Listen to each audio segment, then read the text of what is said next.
Final revision में आपका स्वागत है और मैं हूं यश। आज के वीडियो में हम एमएसपी की बात करेंगे।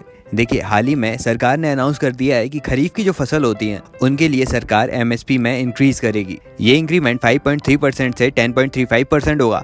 मूंग के लिए सबसे ज्यादा इंक्रीज किया गया है और उड़द के लिए सबसे कम।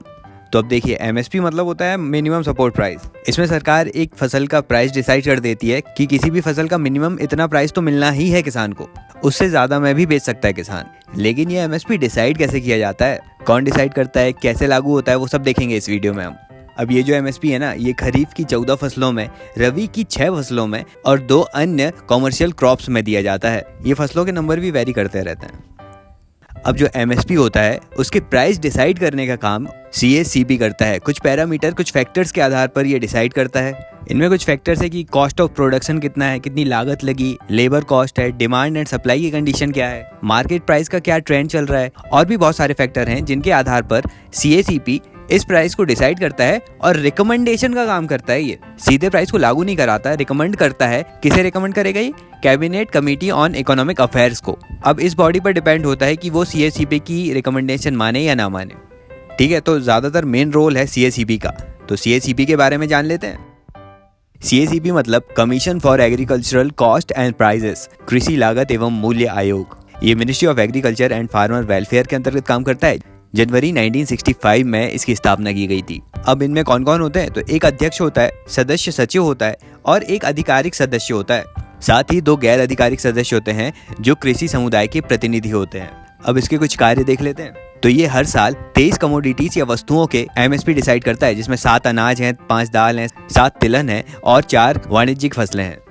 अब ये सीएसीपी 5 ग्रुप्स में अपनी प्राइस पॉलिसी रिपोर्ट सौंपता है cabinet committee on economic affairs को। ये 5 वस्तु समूह हैं: खरीफ की फसल, रबी की फसल, गन्ना, रॉ जूट और नारियल या कोपरा।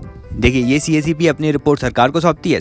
फिर सरकार उस रिपोर्ट को संबंधित केंद्रीय मंत्रालयों और राज्य सरकार को भेजती है। इन सब से फीडबैक मिलने के बाद cabinet committee on economic affairs CACP के सिफारिशों पर अंतिम निर्णय लेती है, अंतिम एमएसपी को डिसाइड करती है। तो ये था सीएसीपी। अब देखिए, सीएसीपी ना 3 तरह से प्रोडक्शन कॉस्ट को हर क्रॉप के लिए कैलकुलेट करती है। पहला है A2 कॉस्ट। इसमें डायरेक्ट किसान के द्वारा लगाई गई लागत को देखा जाता है। कितना सीड लग रहा है, कितना फर्टिलाइजर्स है, पेस्टिसाइड्स हैं, सिंचाई का खर्च, फ्यूल, जो लेबर हायर किया हुआ है, आदि का खर्चा कितना हुआ। तो ये जो किसान की डायरेक्ट कॉस्ट लगी उसे A2 में देखा जाता है। फिर दूसरा आता है A2 प्लस FL। FL मतलब फैमिली लेबर। इसमें क्या होता है, A2 में जितनी कॉस्ट आई तो आई, लेकिन साथ ही किसान का परिवार भी तो उस फसल के लिए मेहनत करता है ना, अपना लेबर देता है उस खेत में, लेकिन वो फैमिली है इसलिए उन्हें पेमेंट नहीं दी जाती। इसलिए उस फैमिली लेबर को भी A2 प्लस FL में कैलकुलेट किया जाता है। फिर तीसरा आता है C2। इसमें देखा जाता है कि यदि किसान का खुद का खेत नहीं होता तो वो उस खेत में खेती करने के लिए कितना लीज पर पेमेंट करता है सामने वाले को। मतलब इसमें उस लैंड की कीमत भी लगाई जाती है जिस पर किसान खेती कर रहा है। अब इसमें A2 प्लस FL तो होता ही है, लेकिन साथ ही उस खेत की भी कॉस्ट ऐड कर दी जाती है। तो सबसे बड़ा C2 होता है इसमें।